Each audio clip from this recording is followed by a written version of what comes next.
Olá, boa noite a todos e a todas. Muito obrigado pela pontualidade. Estamos aqui mais uma segunda-feira reunidos para mais uma leitura do livro A Simetria Oculta do Amor. Hoje nós estamos aí na página 31 no livro físico e 21 no livro eletrônico. Muito obrigado a Milton pela criação desse grupo, pela brilhante ideia de convidar a nossa professora Isabela Oliveira.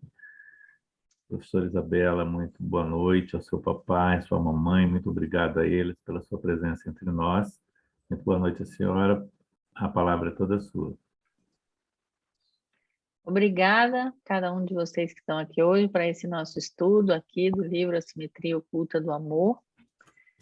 Essa primeira obra aí que foi editada em português com o trabalho do Bert Hellinger, um livro seminal para o nosso estudo, que revela muito daquilo que Bert Hellinger estava pensando e fazendo no início, né, do seu conhecimento e desenvolvimento da constelação familiar. Então, agradeço a cada um de vocês e a oportunidade de estar fazendo esse estudo. E quem vai fazer a leitura de hoje? Eu, professora Isabel. Então, podemos começar.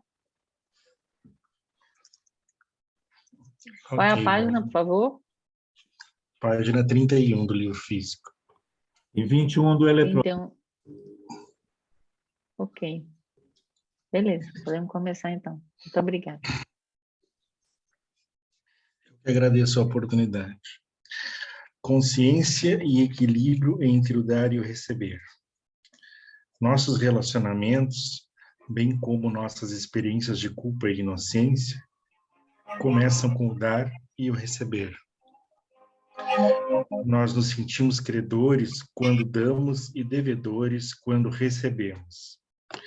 O equilíbrio entre crédito e débito é a segunda dinâmica fundamental de culpa e inocência nos relacionamentos. Favorece todos os relacionamentos, pois tanto o que dá quanto o que recebe conhecem a paz se o dar e o receber forem iguais. Um presente de amor. Um missionário na África foi transferido para outra área. Na manhã em que ia partir, recebeu a visita de um homem que caminhara várias horas para dar-lhe uma pequena quantia de dinheiro como presente de despedida. A quantia montava a cerca de 30 cents. Era claro para o missionário que o homem queria agradecer-lhe porque, estando doente, o missionário cuidara dele e o fora visitar muitas vezes. Compreendeu que 30 centes eram uma grande quantia para o pobre homem. Sentiu-se tentado a devolver o dinheiro e mesmo a acrescentar-lhe um pouco mais. Todavia, depois de refletir, aceitou o presente e agradeceu ao homem. Foi dado com amor e com amor devia ser recebido. Quando aceitamos alguma coisa de alguém, perdemos a inocência e a liberdade. Quando recebemos, ficamos em débito e devedores para com o doador. Sentimos essa obrigação como desconforto e pressão, e tentamos nos aliviar dando algo em troca. De fato, não podemos aceitar nada sem sentir a necessidade de retribuir. O ganho é uma espécie de culpa. A inocência a serviço dessa troca torna-se manifesta sob a forma de uma agradável sensação de crédito, que sobrevém quando damos em troca um pouco mais do que recebemos. Sentimos-nos inocentemente desobrigados e aligeirados quando, tendo tomado tudo o que podia satisfazer por inteiro as nossas necessidades, retribuímos plenamente. As pessoas adotam 3 padrões típicos para alcançar e preservar em seus relacionamentos a inocência nas trocas, abstinência, prestimosidade e troca total. A abstinência. Algumas pessoas se agarram à ilusão da inocência, minimizando sua participação na vida. Em vez de aceitar integralmente aquilo de que necessitam e se sentirem obrigadas, elas se fecham, fugindo da necessidade e da vida. Sentem-se livres da necessidade e da obrigação, e, por não sentirem necessidades, não precisam aceitar nada. Entretanto, apesar de se julgarem inocentes e desobrigadas, a inocência delas é a do observador distanciado. Não sujam as mãos, por isso se consideram superiores ou especiais. Seu gozo na vida, porém, é limitado pela estreiteza de seu envolvimento, e elas se sentem, consequentemente, vazias e insatisfeitas. Semelhante atitude pode ser notada em muitas pessoas que sofrem de depressão. Sua recusa em aceitar o que a vida oferece desenvolve-se primeiro no relacionamento com um dos pais, ou com ambos, e mais tarde transfere-se para outros relacionamentos e para as boas coisas do mundo. Alguns justificam a recusa queixando-se de que o que receberam não foi o bastante ou não lhes convinha. Outras apontam os erros e limitações do doador, mas o resultado é o mesmo. Continuam passivas e vazias. Por exemplo, quem rejeita ou julga seus pais, independentemente do que possam ter feito, costuma sentir-se incompleto e perdido. Vemos o contrário nas pessoas que conseguiram aceitar os pais como são, nada recusando deles.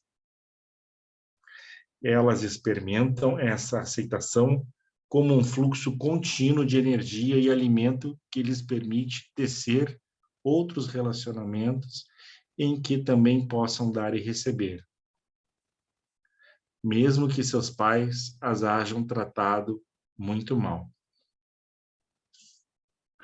Prestimosidade.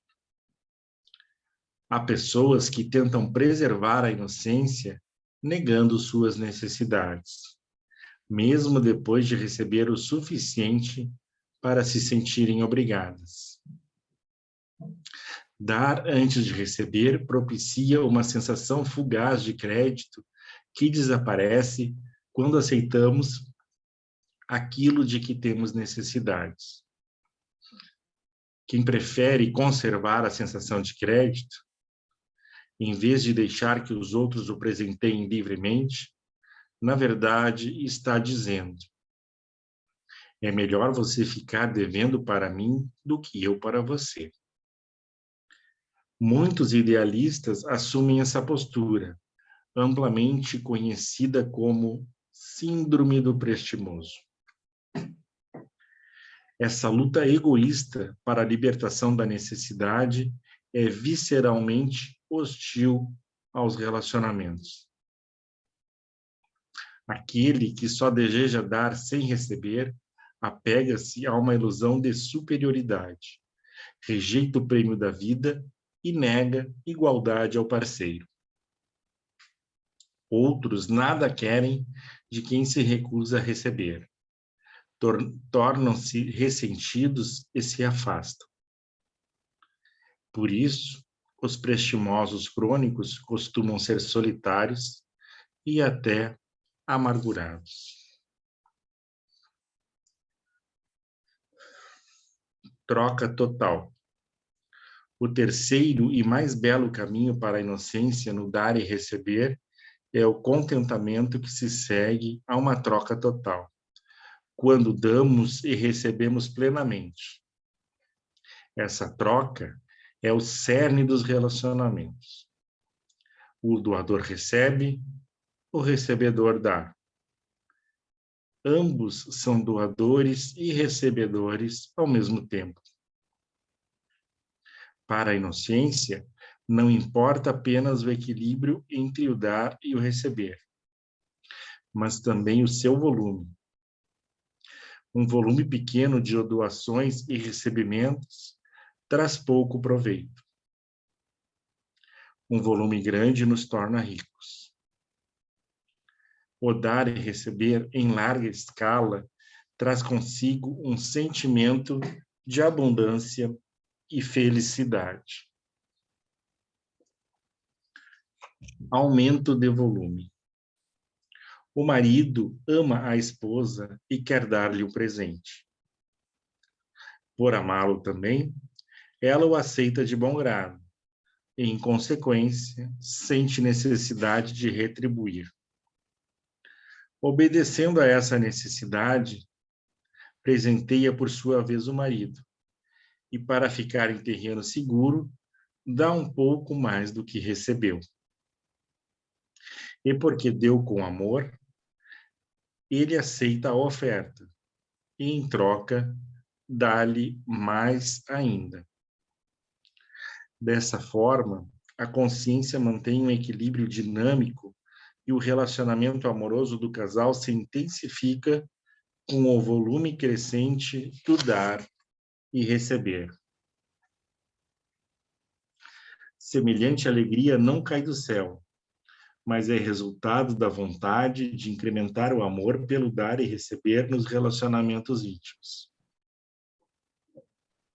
Graças a esse intercâmbio em larga escala, sentimos-nos leves e livres, justos e contentes. Entre todas as formas de alcançar inocência nas trocas, esta é de longe a mais satisfatória. Maravilha. Bravo. Porque realmente, Bert Hellinger, nesse primeiro livro, que é o livro onde ele está mais próximo do campo da psicoterapia, né? Dos livros que nós temos acesso em português. Então, vocês podem perceber que aqui tem uma explicação teórica, clara, aprofundada, falando sobre os aspectos psicoterapêuticos, né? Então, aqui ele trata, ele já falou anteriormente do pertencimento, da consciência no pertencimento. Aqui ele está falando como a consciência atua nesse princípio do dar e do receber, né? E aí ele começa falando que esse é o princípio básico dos relacionamentos. Afinal de contas, eu dou uma coisa para alguém, alguém me dá, e aqui nessa troca é que nós experimentamos crédito e dívida, culpa e inocência, né? Nós somos credores, devedores, e aí experimentamos peso e leveza, conforto e desconforto. E também existe esse processo que acontece na minha do tipo assim, o que acontece quando eu recebo o presente de alguém, quando eu recebo algo de alguém? Eu me sinto impulsionada a devolver. Se eu gosto daquela pessoa, eu quero devolver um pouco mais, e também porque isso me gera um sentimento de leveza, de inocência, de crédito, e isso é agradável, né? Mas Bert Hellinger diz que nesse relacionamento que acontece entre as pessoas, existem 3 padrões básicos, né, do que pode acontecer. Mas antes de passar para esses padrões, eu gostaria de comentar brevemente essa história que fala aí um presente de amor. Como vocês podem perceber, essa história é a história de um missionário na África. Esse missionário na África, Bert Hellinger, foi um missionário na África, né? E aqui ele está falando de uma troca onde uma pessoa dá algo que para ela é muito valioso e para o outro, não era necessário, não tem valor. E aí, aqui está, nessa história, o aprendizado de receber esse tanto que a pessoa tem para poder dar. ao invés de não receber, o missionário pode dizer, não, não, não, você não precisa receber nada, mas ele diz, não, essa história ela nos conta a importância de receber, né? E depois ele vai falar desses 3 padrões, que são a abstinência, a prestimosidade e a troca total, e aqui tem uma descrição sistêmica e também psíquica, caracteriológica do que acontece como consequência dessas dinâmicas, né? Então, a dinâmica da abstinência é a ideia de que a pessoa se sente inocente, se sente bem, mas ela não entra na troca. Ao não entrar na troca, ela também tem como consequência uma certa, como é que eu posso dizer? Também está limitada a sua participação na vida, né? Então, elas então vão se fechar e ela mostra como isso acontece, essa abstinência ela acontece inicialmente em relação à mãe e depois ela vai ser transferida para as outras pessoas ou os pais, mas geralmente isso acontece com a mãe. E ao mesmo tempo que a pessoa ela quer se abster, né, por exemplo, das dificuldades, ela também ao mesmo tempo vai se abster daquilo que é bom e não vai dar conta de receber aquilo que é bom. E aí ele mostra um exemplo, ele fala, olha, as pessoas deprimidas são pessoas que geralmente se recusam a aceitar um dos pais, ou às vezes os 2 pais, e da onde vem essa recusa? Vem através de uma justificativa, ou de algumas justificativas. Não, o que vocês me deram não foi o bastante, o que vocês me deram não foi adequado, você errou aqui, você não sabe fazer isso, né? E essa pessoa, ela continua numa relação com esse pai, com essa mãe, com os 2, né? Nessa relação, olhando de uma certa maneira para os pais, mas ao mesmo tempo passivas para a sua própria vida e com um sentimento de vazio, porque ela não tem como ela tomar a si mesma, porque ela não consegue tomar os seus próprios pais, né? E aí ele mostra o contrário, o que acontece quando as pessoas conseguem aceitar os seus pais da maneira como são, né? E aí ele mostra que isso aí vai gerar algo completamente diferente, porque elas vão sentir um fluxo contínuo de energia e de alimento, né? Que lhes permite fazer a mesma coisa no outro relacionamento. Só um minutinho aqui, pessoal, espera aí.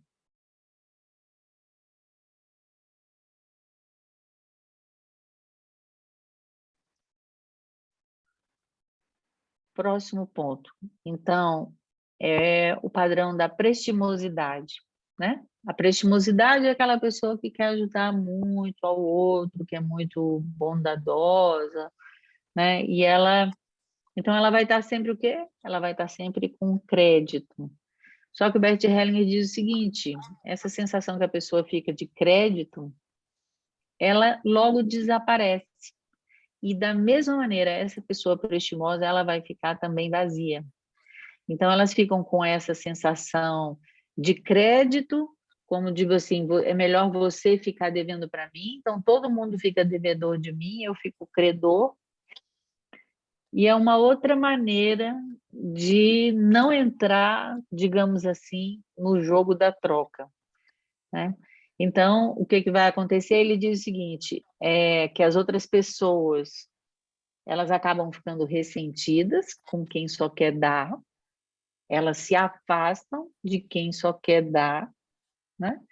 E aí, da mesma maneira que com aqueles que se abstêm, os prestimosos também vão acabar solitários, né? E ele diz aqui, inclusive, amargurados.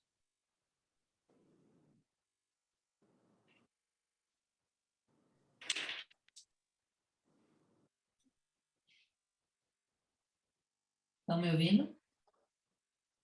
Não? Eu não ouço vocês. Sim, estamos ouvindo mal, professora. Agora eu vi. Desculpa, porque eu realmente hoje eu falei, eu estou com um problema técnico aqui. E a terceira e última maneira, que é a troca total. Agora, eu gostaria de falar com vocês, para vocês observarem aqui, que ele fala do terceiro e mais belo caminho, que é a troca total, né?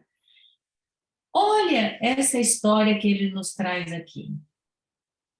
Essa aqui é a história de como um relacionamento entre um homem e uma mulher é bem-sucedido, e, inclusive, ela é uma metáfora belíssima do relacionamento íntimo de um homem e uma mulher.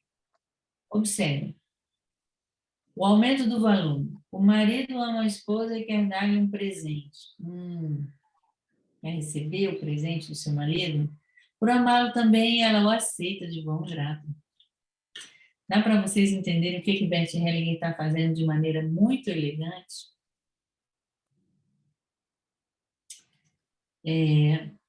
Mas ele dá um alerta. Semelhante alegria não cai do céu.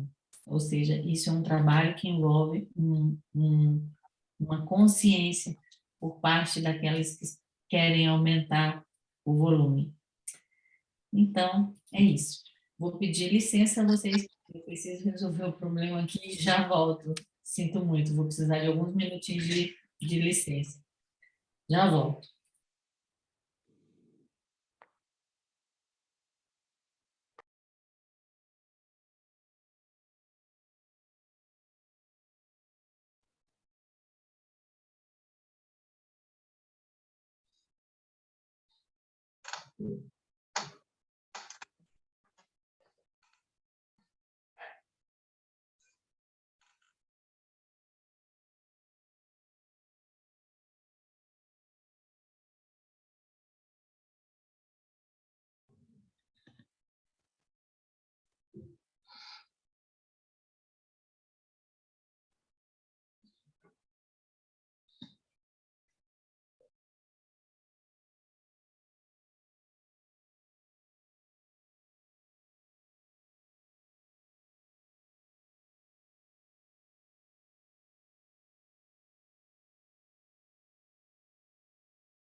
Pronto, estou de volta.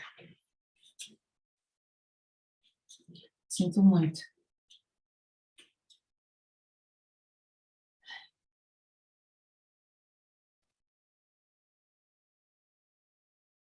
Podemos prosseguir.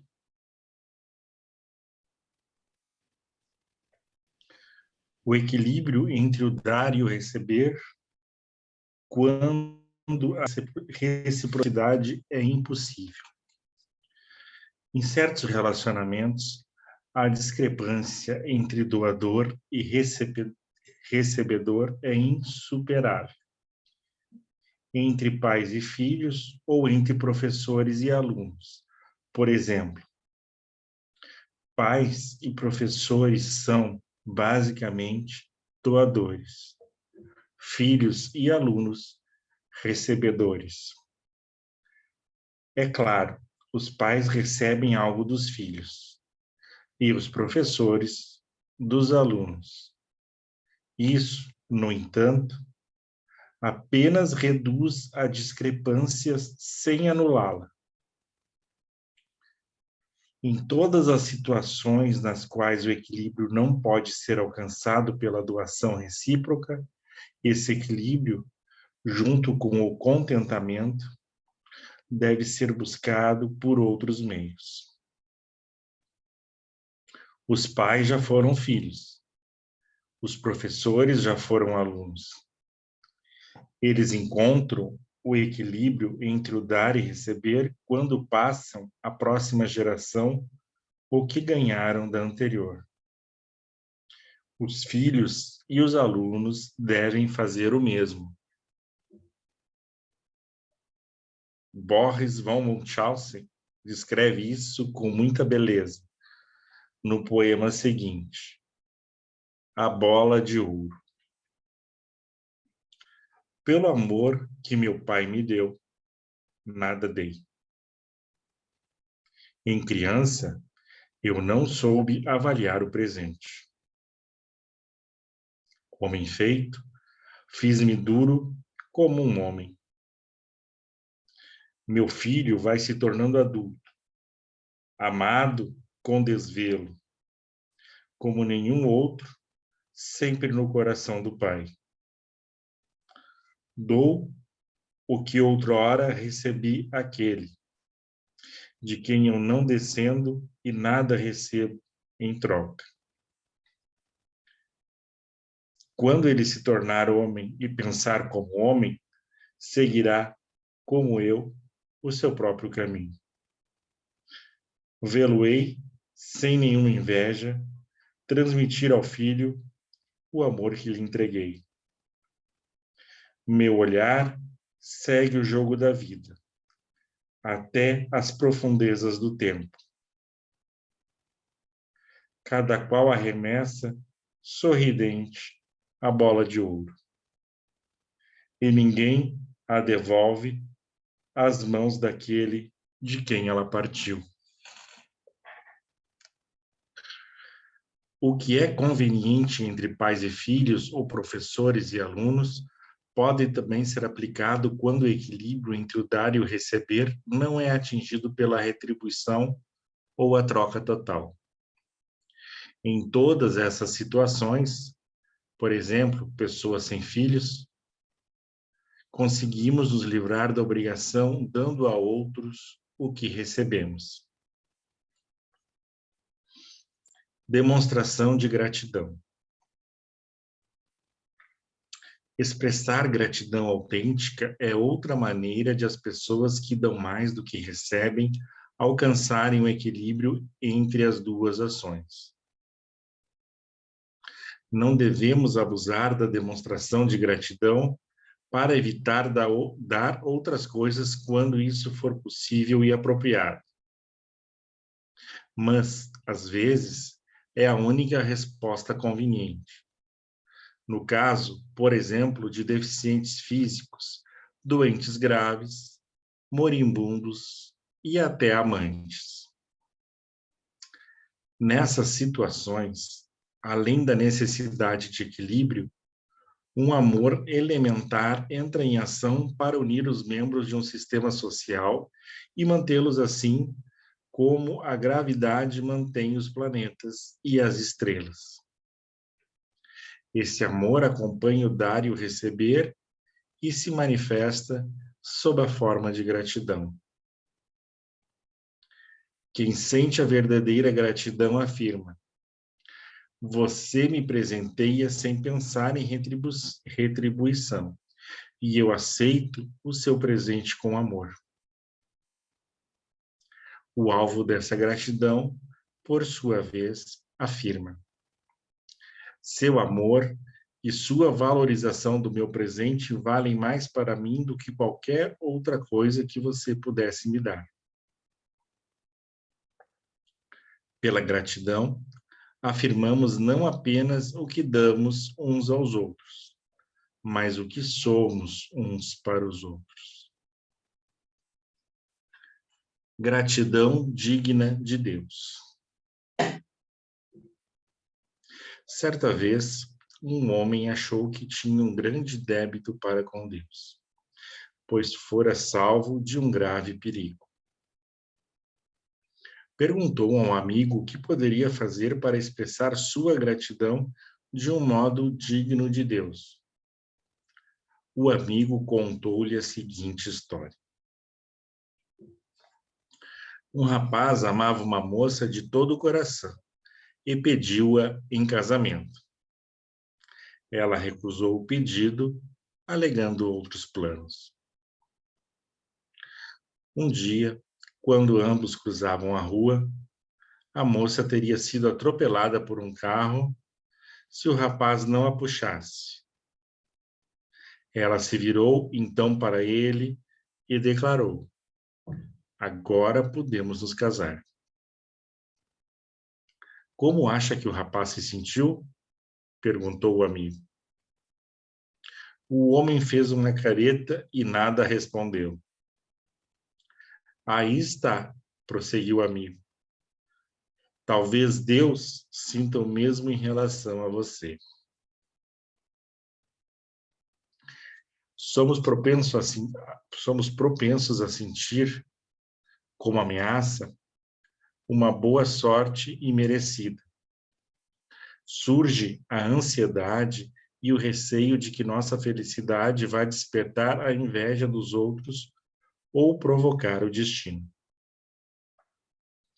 Todos tendemos a pensar que a aventura quebrou um tabu e nos torna culpados. Como se, por sermos felizes, corrêssemos um risco. A gratidão autêntica minimiza essa ansiedade. No entanto, aceitar a felicidade em presença da desgraça alheia exige humildade e coragem. De volta à guerra. Amigos de infância foram mandados para a guerra, onde correm perigos indescritíveis. Embora muitos morressem ou ficassem feridos, 2 voltaram ilesos para casa. O primeiro se tornou uma pessoa bastante calma, em paz consigo mesmo. Reconheceu que havia sido salvo pelo capricho do destino e passou a aceitar a vida como um presente, um ato de graça. O segundo contraiu o hábito de embriagar-se com outros veteranos e remoer o passado. Gostava de gabar suas façanhas heróicas e os perigos de que se safara. Parecia que toda a experiência fora inútil para ele. Muito bem. Então, vamos prosseguir aí com o que acontece, no caso agora, quando o equilíbrio entre o dar e o receber é impossível. Em última instância, é aquilo que acontece entre pais e filhos, professores e alunos.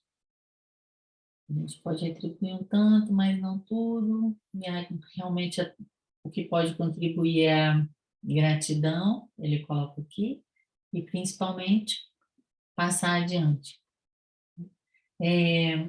Aí ele traz o exemplo, um exemplo que está em vários livros, esse da bola de ouro, no outro livro eles traduzem como a bola dourada, né, que é essa ideia da própria vida, como sendo essa bola de vida, né, que é passada, a gente fala em português até passar a bola, né, mas essa é a bola da vida. E ela só segue nesse rumo, e o outro exemplo que ele também traz o exemplo da fonte romana, né? Ou seja, uma taça fica cheia para outra derramar, então tem essa ideia também de continuidade. Aí ele diz que a única maneira nesse caso é dar aos outros aquilo que recebemos, mas existe também essa possibilidade de demonstrar a gratidão. O que mais que teria aqui para dizer? Outra coisa importante, pela gratidão afirmamos não apenas o que damos uns aos outros, né, mas o que somos uns para os outros. Não apenas o que nós damos, mas o que nós somos um para o outro. Isso leva, por exemplo, às vezes, algumas pessoas que têm essa linguagem de amar, né, assim, da troca, e às vezes da troca do presente, que ela confunda os níveis, né? Então, assim, se eu dou alguma coisa para a pessoa aquilo tem valor ou não tem valor, então a pessoa não está me dando valor, está me dando valor, mas o fundamento desse evento, dessa maneira de lidar com as trocas, como que se recebe, tá aqui, justamente no equilíbrio entre o dar e o receber. Depois aqui vem a questão, uma mulher só aceitou se casar quando ficou realmente em dívida com o carinho, né? Claro, o carinho se sentiu bem com isso? Não se sentiu bem, porque quem ama ele pelo que ele é, não porque por algo que ele fez por ela, entende? Mas aí ele mostra como se constroem esses vínculos, né?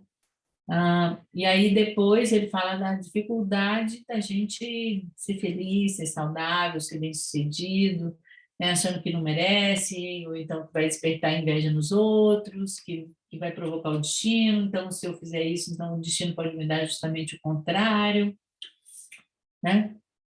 Então a ideia de que essa boa aventura, ela nos torna culpados, tem um certo tabu aí. Aí ele fala, olha, existe esse tabu, existe essa culpa, existe esse desconforto, mas a maneira de minimizar é agradecer. Então, assim, é difícil ser feliz, mas se você agradecer, vai ficar mais fácil de você poder aceitar a felicidade.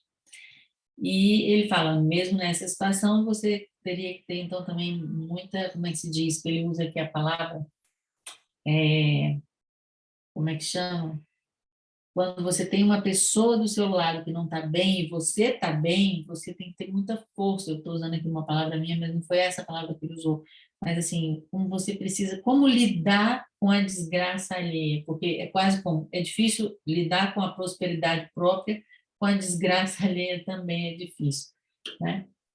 E aí ele mostra aqui, nesse exemplo de volta à guerra, basicamente qual o tipo de atitude que leva ao sucesso e a atitude que leva ao fracasso, né? Aquela pessoa que volta da guerra e reclama e se embriaga, e ele ainda termina falando assim, parece que foi inútil para ele.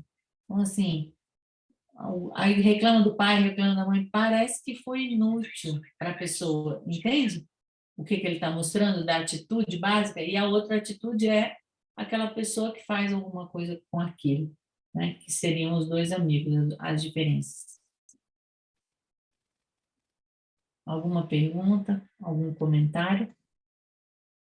Professor Isabel, Hum, nesse último parágrafo aqui, né, que a senhora acabou de citar, no entanto, aceitar a felicidade em presença da desgraça alheia exige humildade e coragem. isso. Humildade para quê? Para aceitar a própria felicidade, ou a próprio ganho, ou a desgraça do outro? Não, a humildade é para saber que existe algo muito maior que governa isso, que não é você. Não é o que você acha que é o que é. Assim, há algo maior do que você e que a outra pessoa. Humildade diante disso. E a coragem é a coragem porque é algo novo, né? É algo novo você poder ser feliz em face da desgraça alheia.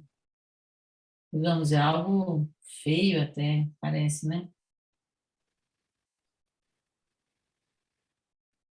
Obrigado. Me parece assim, só ainda nessa fala do Domingos, né?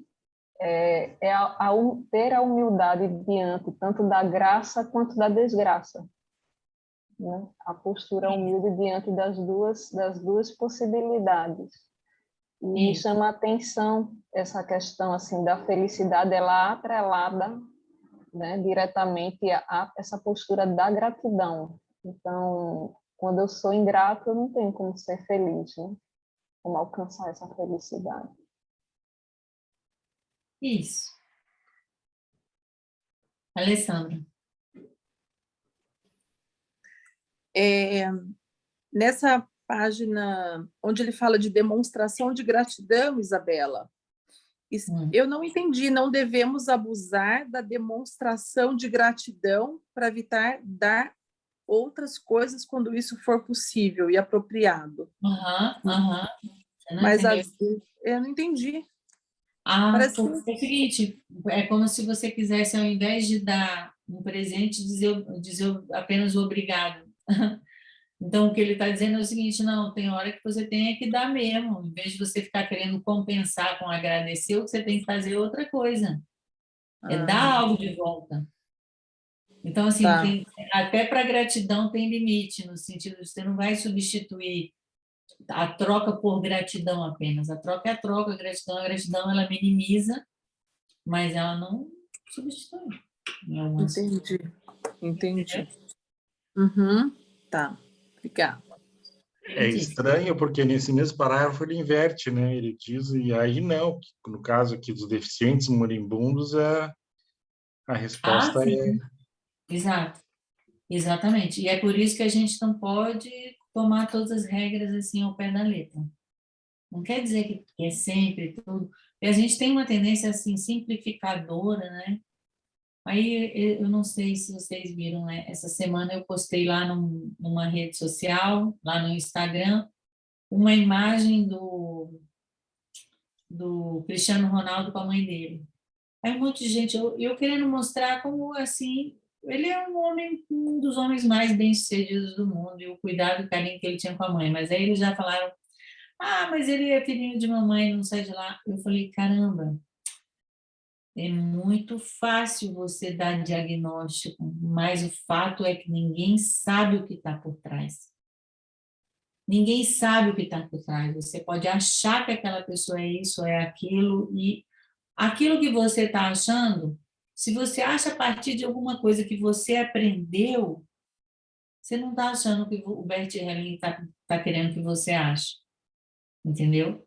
O que ele está ensinando a achar é abrir para aquela situação e olhar para essa situação como se ela fosse totalmente nova e não uma reprodução de uma forma que ainda te intitula a julgar o outro.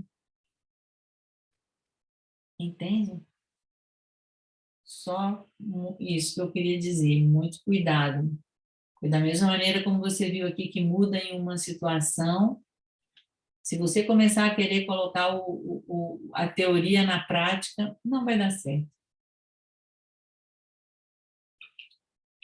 É curioso, né, professora, dizerem que ele é filhinho da mamãe e se prender nisso, porque o tempo todo, nas entrevistas dele, ele é sempre agradecendo a mãe por ter feito um trabalho extra para comprar a chuteira para que ele pudesse ser jogador. É sempre uma postura muito de agradecimento por tudo que a mãe fez, né? Por todos os sacrifícios que a mãe fez para que ele pudesse ter uma vida melhor, né? Mais abastada, deixar de comer para que ele pudesse se alimentar depois dos treinos. Enfim, não sei se é porque eu fui para esse lado da entrevista também. Eu li essa matéria e li também o seu post. Aí eu fiquei mais nessa... Não, essa é uma questão importante, Ana, porque, veja bem, você chega e fala, ai, que lindo!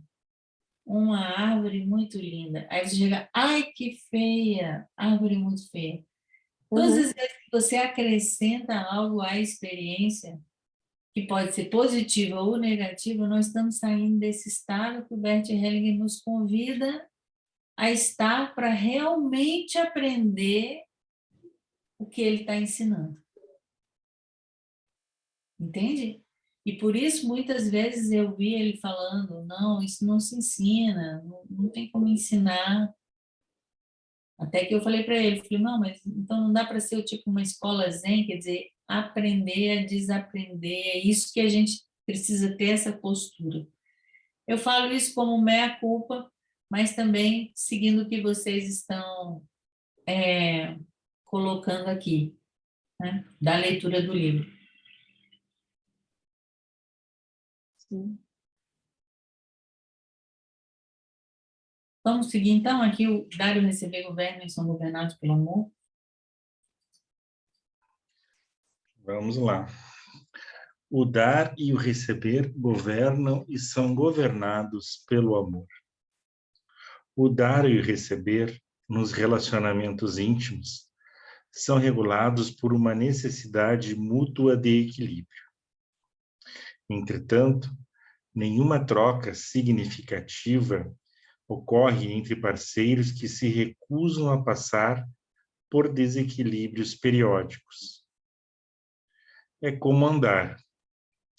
Permanecemos de pé quando mantemos o equilíbrio estático, mas caímos e ficamos estirados no chão quando nos falta completamente a mobilidade. Se perdemos e recuperamos ritmadamente o equilíbrio, movemos-nos para adiante. Logo que se alcança o equilíbrio, o relacionamento pode ser completado ou renovado, alimentando-se de novas trocas. Nos relacionamentos íntimos, os parceiros são iguais, embora diferentes. No intercâmbio, e seu amor predomina e persiste quando o dar e o receber se equilibram negativamente, tanto quanto positivamente. O intercâmbio cessa uma vez alcançado o equilíbrio estático. Se um recebe sem dar, o outro logo perde o desejo de dar mais. Se um dá sem receber, logo o outro logo perde o desejo de receber mais. As parcerias também se rompem quando um dá mais do que o outro pode ou quer retribuir. O amor limita o dar segundo a capacidade de receber, assim como limita o receber segundo a capacidade de dar. Isso significa que a necessidade de equilíbrio entre o dar e o receber limita, ao mesmo tempo, o amor e a parceria. Portanto, a necessidade de equilíbrio governa e limita o amor. Todavia, o amor também governa o equilíbrio. Quando um parceiro faz algo que molesta o outro, a pessoa ferida deve replicar com uma ação que cause dano, dor e dificuldades parecidas, a fim de preservar o equilíbrio entre o dar e o receber, mas de um modo que não destrua o amor. Quando a pessoa ferida se sente demasiadamente superior para replicar segundo as exigências do amor, o equilíbrio torna-se impossível e o relacionamento é ameaçado. Por exemplo, uma das grandes dificuldades dos casais é o caso extraconjugal. Não se consegue a reconciliação após um caso desses se um dos parceiros teima em cultivar a inocência, polarizando inocência e culpa. Por um lado, se o parceiro ferido quiser fazer-se igualmente culpado, devolvendo parte do dano, será possível ao casal retomar o relacionamento. Mas se amar o outro e desejar que o relacionamento persista, o dano devolvido não poderá ser exatamente o mesmo dano sofrido, pois então não permanecerá nenhuma desigualdade capaz de ligá-los. Nem poderá ser maior, porque o primeiro infrator se sentirá ofendido e se achará com o direito a retalhar. O ciclo, então, não terá fim. O dano devolvido tem de ser um pouco menor que o sofrido. Desse modo, o amor e a justiça recebem seu quinhão, podendo o intercâmbio ser retomado e continuado. Portanto, o amor governa o equilíbrio. Algumas pessoas acham incômodo reconhecer que, em tais situações, a reconciliação que permite ao amor fluir abundante não é possível a menos que o inocente se torne culpado por exigir justa compensação. Todavia, que recorrem a uma e outra abordagem, todavia, assim como conhecemos a árvore pelos frutos, basta nos comparar aos casais que recorrem a uma e outra abordagem para reconhecer o que é realmente melhor ou pior para a intimidade e o amor. A saída. Um homem contou ao amigo que sua mulher estava ressentida havia 20 anos. Disse que, poucos dias depois do casamento, os pais dele lhe pediram para acompanhá-los numa viagem de férias de 6 semanas, pois precisavam que dirigisse seu carro novo. Ele o fez, deixando a esposa em casa. Todas as suas tentativas para explicar esse comportamento e desculpar-se foram em vão. O amigo sugeriu: peça-lhe que escolha ou faça alguma coisa para si mesma na proporção do dano que você lhe causou. O rosto do homem se iluminou e ele descobriu a chave de seu problema. Sucede, às vezes, que ambos os parceiros causam danos crescentes um ao outro, como se aquilo que prejudica o amor pudesse ser bom. Então, seu intercâmbio negativo aumenta, ligando-os estreitamente em sua infelicidade. Eles preservam o equilíbrio no dar e receber, mas não no amor.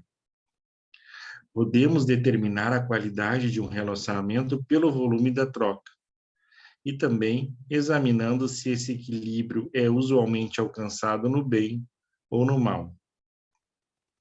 Isso mostra ainda como será possível restaurar uma parceria enfraquecida e torná-la satisfatória. Os parceiros passam da troca no mal para a troca no bem e aumentam com o amor. Ok. Então, o Bert Hellinger está dando uma aula assim, magistral, né, sobre esse tema do dar e receber. E eu acho que, para mim, das explicações que eu já vi em outros livros, esta é a que ele é mais detalhista na explicação dessas ordens, né? E tem mais esse caráter psicoterapêutico, assim, terapêutico, vamos dizer, né? E aí ele começa falando, olha, no dar e no receber, é necessário o desequilíbrio. Então, não adianta você se recusar a esses desequilíbrios periódicos, que é um dá mais, outro dá menos, tem trocas positivas, trocas negativas, né? Aí ele fala, olha, só nesse dar e receber de equilíbrio e desequilíbrio com crédito e devedor, né, que é possível caminhar para frente. Então, ele mostra, os parceiros são iguais, mas eles são diferentes, e essa troca entre o dar e receber é o que vai manter os dois juntos. Aí ele fala que quem só dá sem receber, quem só dá sem receber, o outro vai logo perder o desejo. Você já sabe que quando dá demais, inclusive, às vezes dá um chute na bunda, digamos assim, né? Dá um tchau, porque foi demais, não tem como devolver. Então, é necessário que você não só equilibre dar e receber, mas que também tenha, como é que eu posso dizer, sintonia, percepção do volume, da quantidade do que você dá, porque essa quantidade também não pode ser demais a ponto do outro não poder equilibrar, né? E aí ele mostra que esse equilíbrio também deve acontecer naquilo que é negativo, mas quando ele acontece no negativo, né? Ou seja, dá um pouco menos, isso todo mundo já sabe, mas de uma certa maneira ele explica aqui de maneira magistral. Queria chamar a atenção aqui no caso extraconjugal, quando ele fala no exemplo aqui a saída, porque eu acho que essa saída é muito interessante, porque o que acontece? Quando o homem identifica que a mulher ficou ressentida, o outro, aqui a saída foi o quê? Foi a mulher dar o troco? Não. A saída não foi um equilíbrio, foi um equilíbrio onde ele reconhece o dano dela e compensa. Ele compensa. E, ao mesmo tempo, permite, no caso, que ela expresse e tenha aquele mal-estar que ela diz que tem, não que ele queira apenas eliminar. Então, essa aqui é uma saída muito inteligente, porque ela não é uma saída com um troco, ela, na verdade, é com um pagamento, digamos assim. Né? Assim, diferente, essa saída, enquanto exemplo. Aí, aqui também tem algo muito interessante, porque ele explica como é que os casais que estão brigando, eles se mantêm conectados. Existe um equilíbrio no dar e receber, as trocas ficam sendo trocas negativas, mas como as trocas são só negativas, isso não favorece a existência do amor. Então, tem um vínculo perverso que se mantém, um vínculo doloroso, que não gera amor. E isso é muito importante para o entendimento, especialmente das relações de casal. E a outra coisa, você pode observar qual é a qualidade de um relacionamento pelas trocas no bem ou no mal e nesse volume que é trocado entre as pessoas. O que mais?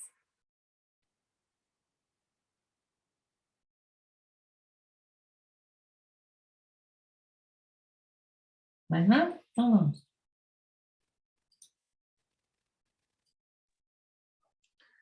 Falso desamparo. Quando alguém é ofendido, sente-se desamparado. Quanto maior o desamparo da vítima, mais severamente julgamos o ofensor. No entanto, é raro que os parceiros ofendidos permaneçam completamente indefesos, uma vez passado o choque. Muitas vezes eles têm diversas opções de ação para romper o relacionamento se as ofensas foram demasiado graves ou exigir reparação, e assim fazendo, calar a culpa e possibilitar um recomeço. Quando as vítimas não se valem da possibilidade de agir, outros agem por elas, mas com uma diferença. O dano e a injustiça que acabam provocando costumam ser piores do que se as vítimas agissem por si mesmas. Nos sistemas de relacionamento humano, os ressentimentos reprimidos demoram a vir à tona naqueles que se mostram menos capazes de defender-se. O mais das vezes, são os filhos e netos que experimentam cóleras antigas como se fossem as suas próprias. Falso mártir. Um casal maduro compareceu a um seminário. Após a primeira sessão, a mulher entrou no carro e foi embora, reaparecendo no dia seguinte, bem a tempo de participar do grupo.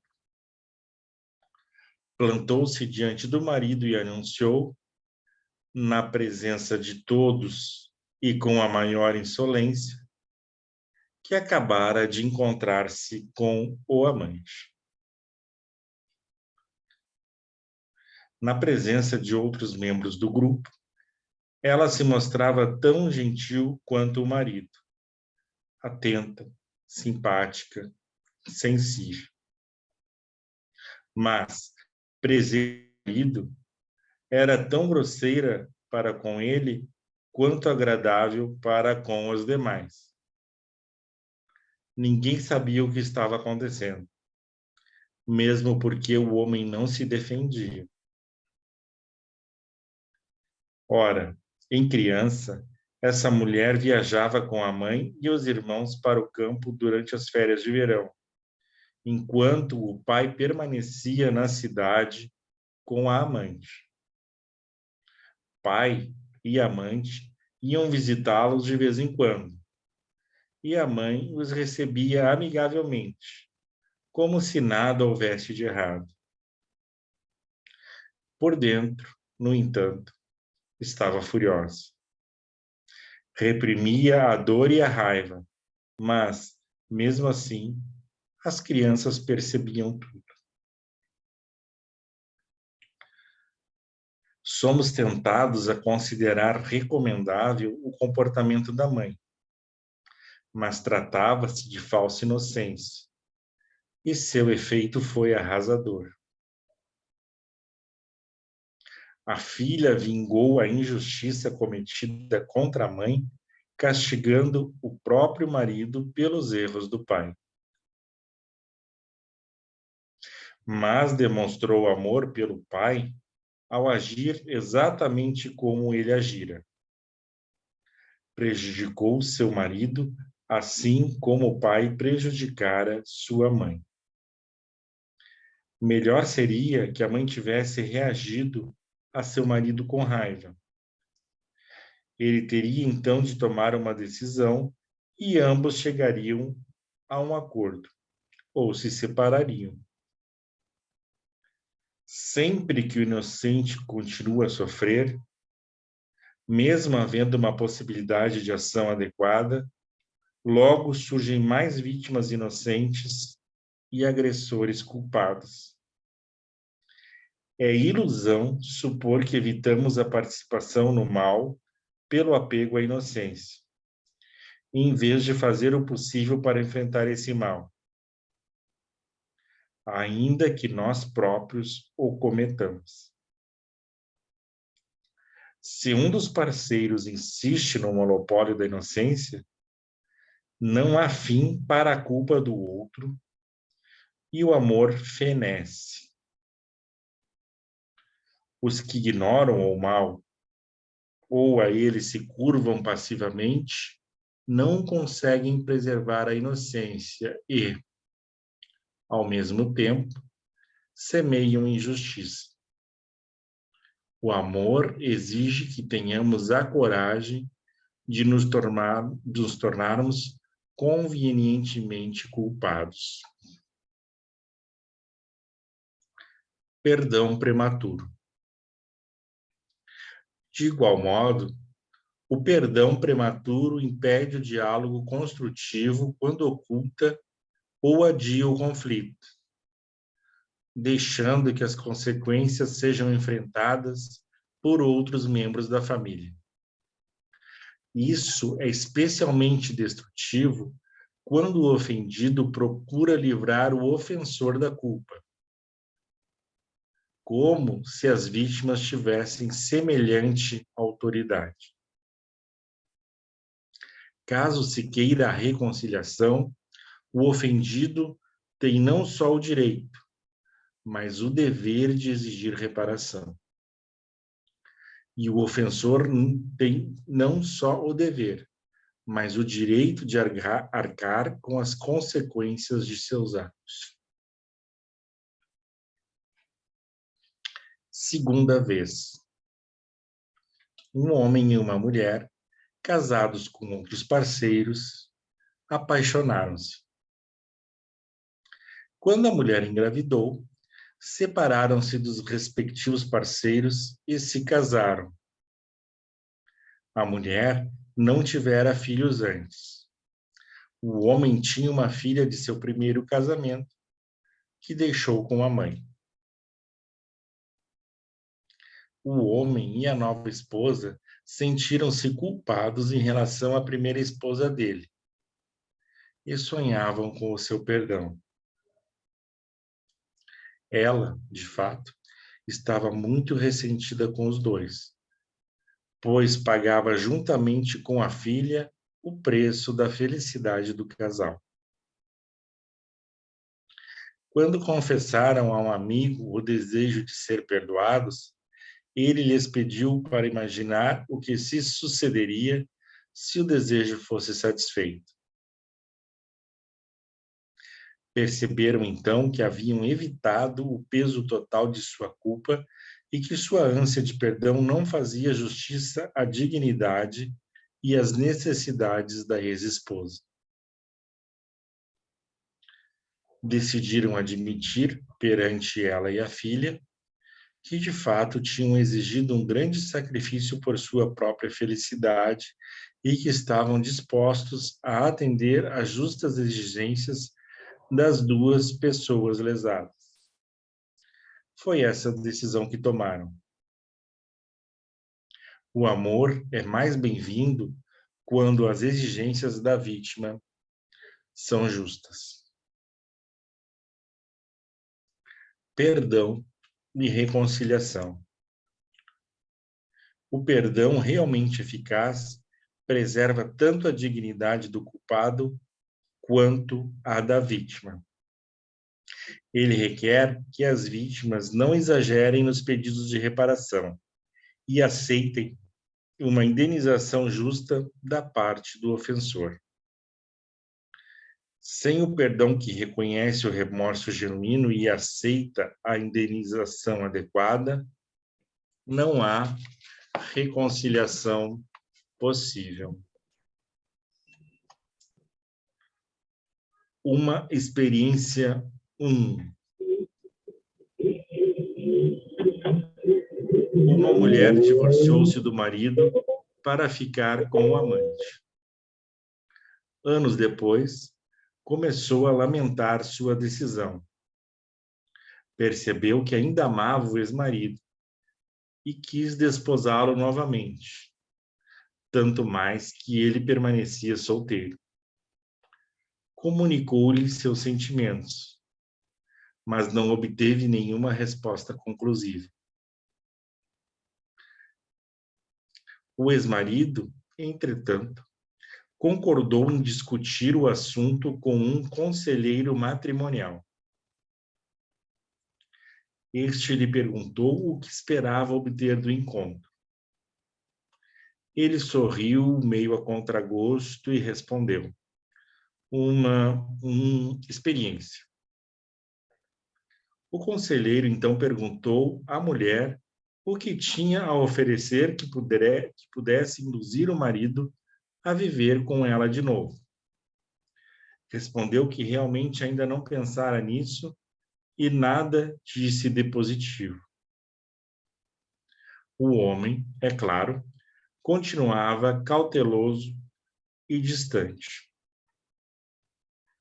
O conselheiro sugeriu que, antes de tudo, ela reconhecesse o mal causado ao ex-marido e lhe desse motivos para acreditar que poderia repará-lo. A mulher pensou um pouco, depois encarou o ex-marido e disse com grande convicção: lamento muito o mal que lhe causei. Quero ser sua esposa outra vez.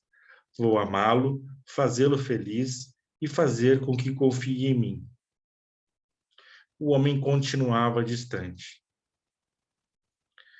O conselheiro disse: você deve ter ficado muito ferido para arriscar-se novamente. O homem tinha lágrima nos olhos. O conselheiro prosseguiu: Uma pessoa como você, uma vez ferida, costuma sentir-se superior e reivindica o direito de rejeitar a outra. E concluiu: contra tamanha inocência, um culpado não tem nenhuma chance.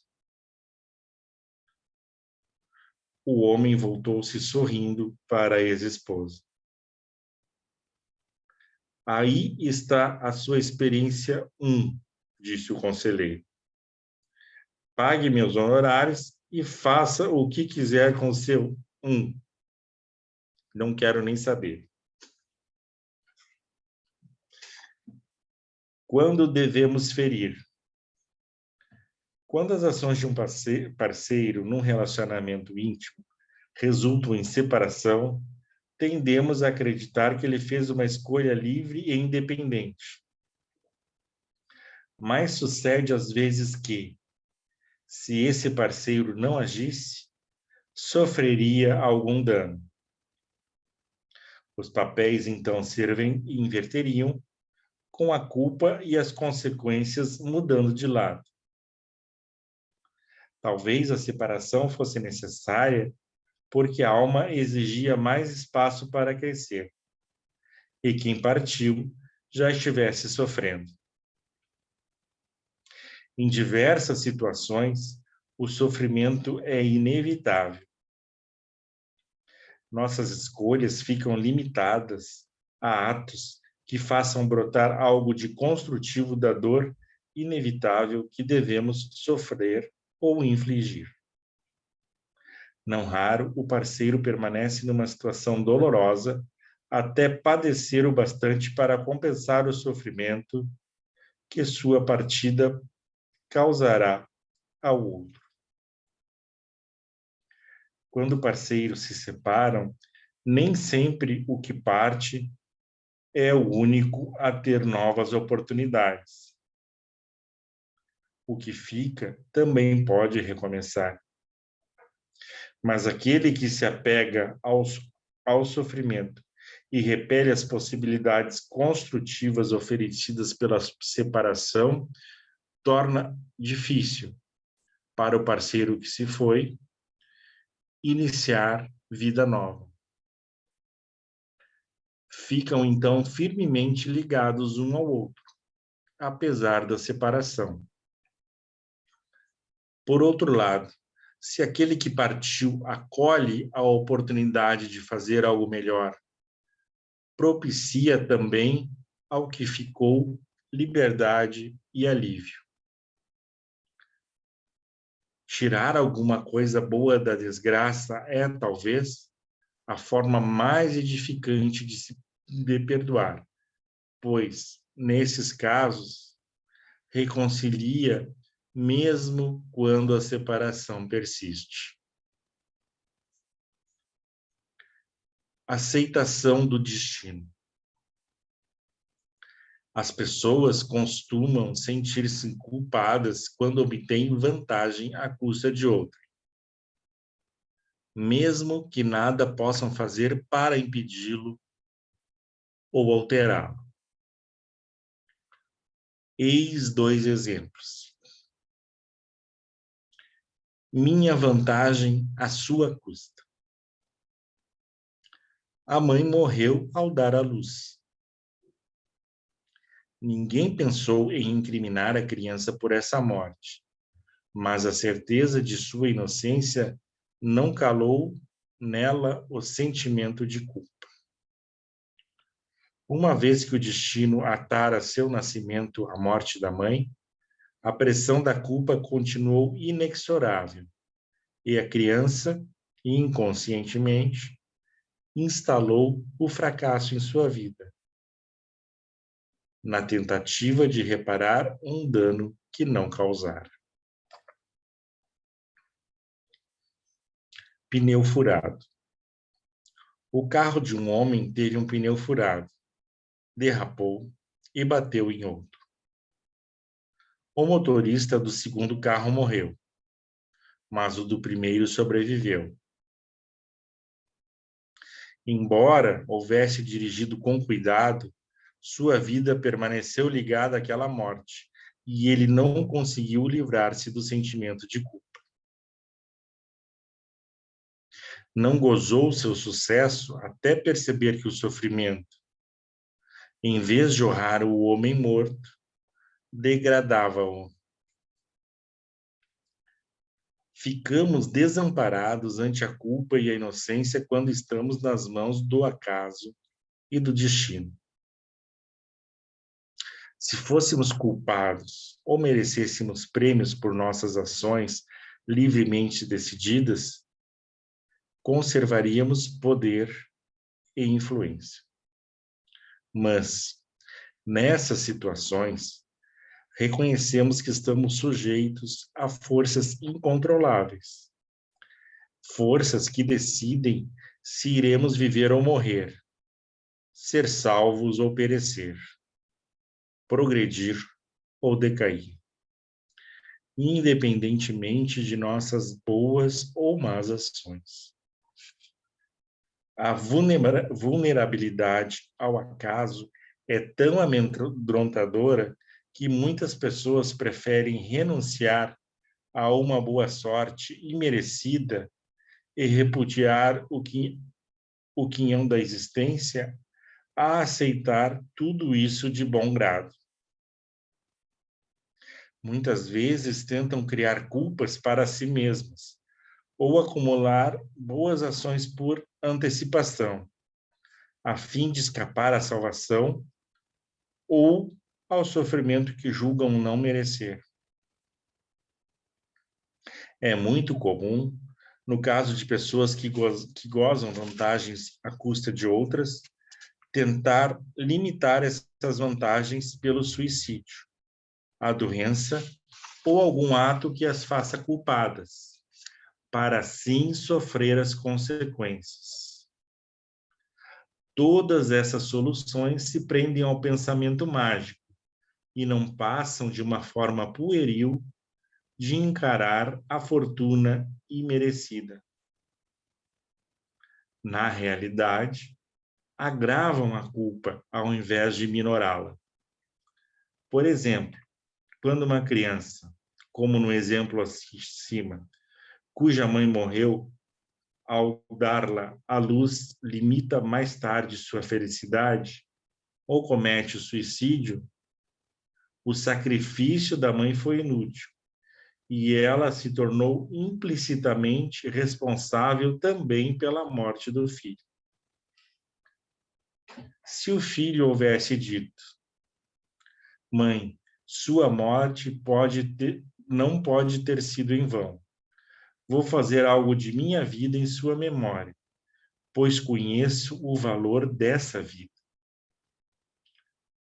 A pressão da culpa nas mãos do destino teria se transformado numa força para o bem, permitindo ao filho alcançar objetivos vedados a outros. Nesse caso, a morte da mãe teria efeitos benéficos e daria ao filho paz durante muito tempo. Ainda que os envolvidos estão sujeitos a uma pressão por equilíbrio. Quem recebeu algo do destino quer retribuir na mesma moeda, ou, sendo isso impossível, pelo menos compensar com fracassos. São, no entanto, tentativas vãs, pois o destino se mostra totalmente indiferente a nossas exigências de compensação e restituição. Humildade perante o destino. A nossa inocência é que torna tão insuportável o sofrimento provocado pelo acaso.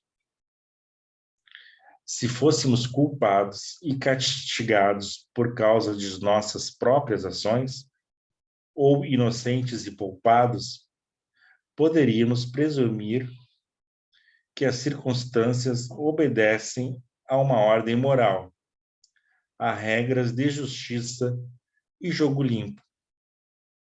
Poderíamos acreditar que, com um bom comportamento, controlamos a inocência e a culpa. Entretanto, quando somos poupados, independentemente de culpa ou inocência pessoal, ao passo que outros sucumbem merecida ou imerecidamente, compreendemos nossa total vulnerabilidade às forças do acaso e vemo-nos às voltas com os caprichos de culpa e da inocência. Quando a culpa e o dano atingem proporções trágicas, tornando-se o nosso destino, a reconciliação só será possível se renunciarmos inteiramente à compensação. A única possibilidade que nos resta, então, é submeter-nos, ceder à força inexorável do destino, para vantagem ou desvantagem nossa. Podemos chamar a atitude interior que possibilita a submissão de humildade, ou seja, o perdão singelo e a aceitação da inevitabilidade. Nas situações em que o ofendido e o ofensor se curvam com humildade a seu destino incontornável, há um fim para a culpa e o resgate. Pode-se, a partir daí, gozar a vida e a felicidade, enquanto durarem, independentemente do preço pago por outros. Aceitamos, então, a nossa própria morte e as dificuldades da existência, sem olhos para a culpa e inocência. Onde está o meu neto? Um jovem que acabara de aprender a dirigir sofreu um acidente. A avó, que o acompanhava, ficou gravemente ferida. Voltando assim no hospital, pouco antes de morrer, perguntou: onde está o meu neto? Quando este se aproximou, ela lhe disse: não se culpe, é a minha hora de morrer. Esse pensamento se misturou nele com as lágrimas. Aceito o fardo de ter sido o instrumento de sua morte, declarou o jovem. E, chegada a hora, farei algo de bom em sua memória. E, de fato, o fez. Essa humildade nos dá seriedade e ponderação. Quando sentimos a verdadeira humildade, compreendemos que determinamos o nosso destino, mas também somos determinados por ele. O acaso age em nosso benefício ou dano, segundo leis cujos segredos não podemos nem devemos adivinhar. A humildade é a resposta certa à culpa e à boa sorte proporcionadas pelo destino.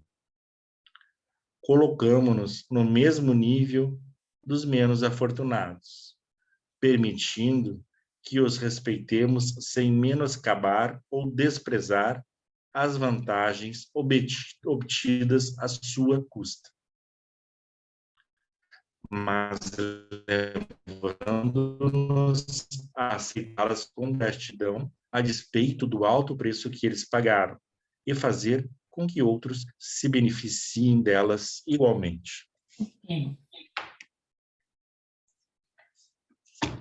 Então, retomar, eu acho que foi do falso desamparo, que eu parei no comentário, foi? Isso, né? Agora me perdi aqui. Então, o falso desamparo, vou seguir daqui os meus comentários. Então, ele diz, quando alguém se sente ofendido, se sente desamparado. Vocês podem perceber que Essa parte todinha é uma parte assim super importante para o relacionamento de casal, né? E aí o que acontece? Quanto mais a vítima está nessa posição de desamparada, mais a gente vai culpar o agressor e julgar o agressor. Mas ele mostra o seguinte: no que diz respeito a um casal, logo depois que passa essa agressão, a vítima tem a possibilidade de dar, ou várias possibilidades, ele coloca assim, de dar o seu troco. Mas aí, quando entra uma pessoa que vai se colocar no caminho, no meio, digamos assim, dessa situação, muitas vezes vai fazer com que as consequências sejam piores, né? Quando outras pessoas agem pela vítima, acaba sendo produzido maior dano, e os danos costumam ser piores, né, do que se as vítimas tivessem agido por elas mesmas, né? E outra coisa que ele fala é que, por exemplo, nesse caso, já que nós vivemos dentro de um sistema, aquilo que foi experimentado por uma outra pessoa que não se completa, então esses ressentimentos, por assim dizer, reprimidos, vão vir à tona através de uma outra pessoa, de um filho, de um neto, e isso como se fossem da própria pessoa, né? Depois aqui a questão, deixa eu ver qual que é importante aqui. Perdão prematuro. Perdão prematuro. Muitas vezes se fala, mas no Bert Hellinger não existe perdão, ou às vezes ele fala que o perdão é o mais semelhante ao perdão, é o esquecimento, mas aqui ele está mostrando como o perdão pode atrapalhar quando ele vem antes da hora, né? Ou seja, eu perdoo o outro e não dou nem espaço para que aquilo que aconteceu promova um crescimento e que essas consequências do que aconteceu deem seus frutos, por assim dizendo. E aí ele fala assim, é especialmente nocivo quando o agressor quer perdoar o ofensor. Então, o marido trai a mulher e a mulher fala, não, não, não, tudo bem, tudo bem, tudo bem. Porque isso, a pessoa que é o agressor, ela não tem o dever de reparar, ela tem o direito. Você está retirando esse direito e você se coloca numa posição superior a essa pessoa e aí impede a possibilidade de uma reunião. Depois aqui, o perdão prematuro, ele traz como exemplo uma segunda união que quer pedir perdão da mulher que ficou para trás, digamos assim, né? Mostrando como isso também não é possível, tem que, né? Por exemplo, às vezes um marido se separa de uma mulher e ele é feliz, está com uma vida super boa, ele deixa a mulher para trás. Poxa, ele podia deixar, por exemplo, se eu fosse ele, se eu fosse inteligente, alguém assim, mas já pagava a pensão. Antigamente o costume, inclusive, é esse, como se fosse também uma maneira de reparar. Amor e afeto e dinheiro estão sempre juntos nesse dar e receber. Depois ele fala sobre o perdão e a reconciliação, esse perdão que deixa o agressor e a vítima, os dois com a sua dignidade, inclusive o agressor, principalmente, né, no caso, e que cada um não exija demais, ou seja, que a vítima exija, mas não exija muito, e que o agressor pague e também entre em contato com o dano que ele causou. Então, é essa a experiência que leva à reconciliação. Mas ele também mostra que em alguns momentos devemos ferir, ou seja, em alguns momentos o sofrimento é inevitável. E, por exemplo, assim, muito comum entre os homens. Querem se separar, mas não dão conta de separar muitas vezes porque não querem ferir a mulher. Mas é inevitável. Você vai continuar tendo um amante, vai ficar debaixo do pano, mas é inevitável esse sofrimento. Ele está ali de qualquer maneira, né? E E muitas vezes o sofrimento também é um sofrimento que acompanha a sua felicidade. Então, você vai para frente e a outra pessoa não vai para frente, seja no plano emocional ou material, né? Então, ele fala, olha, tanto melhor você vai ficar, quanto mais você conseguir acolher aquilo que está acontecendo, seja prazeroso ou doloroso. E é essa o que ele chama de aceitação do destino. E é muito difícil, especialmente quando a gente recebe um golpe do destino, seja ele positivo ou negativo, né? Ou seja, matar alguém num acidente ou sobreviver, no caso da mãe que morre, né? Então, é uma humildade que ele nos convida a ter uma humildade, e essa humildade é aquela humildade de se render sobre essa grandiosidade do destino e fazer algo, ou seja, me render, concordar com aquilo, mas não só isso, é fazer algo, ainda tem isso, né? Depois, para terminar, ele fala sobre essa humildade e dá um exemplo lindo, né, desse acidente que acontece, que a avó diz que o neto não tem culpa. E aí eu termino recuperando aqui essa citação, né? A humildade é a resposta certa à culpa e à boa sorte proporcionadas pelo destino. Coloca-nos no mesmo nível dos menos afortunados, permitindo que os respeitemos sem menoscabar ou desprezar as vantagens obtidas à sua custa, mas levando-nos a aceitá-las com gratidão, a despeito do alto preço que eles pagaram e a fazer com que outros se beneficiem delas igualmente. Então, aqui ele nos mostra que é ser humilde, mesmo que à custa do sofrimento do outro, e fazer algo de bom para frente.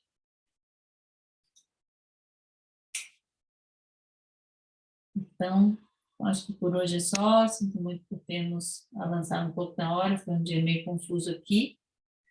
Vamos seguir tentando fazer aquela conexão lá no YouTube. Beleza? Tchau para vocês aí. Não vou nem abrir a palavra porque está muito tarde. Tá bom? Gratidão, professora Isabela. Até a semana que vem. Tchau. Muito obrigado. Tchau. Tchau, obrigada, boa noite.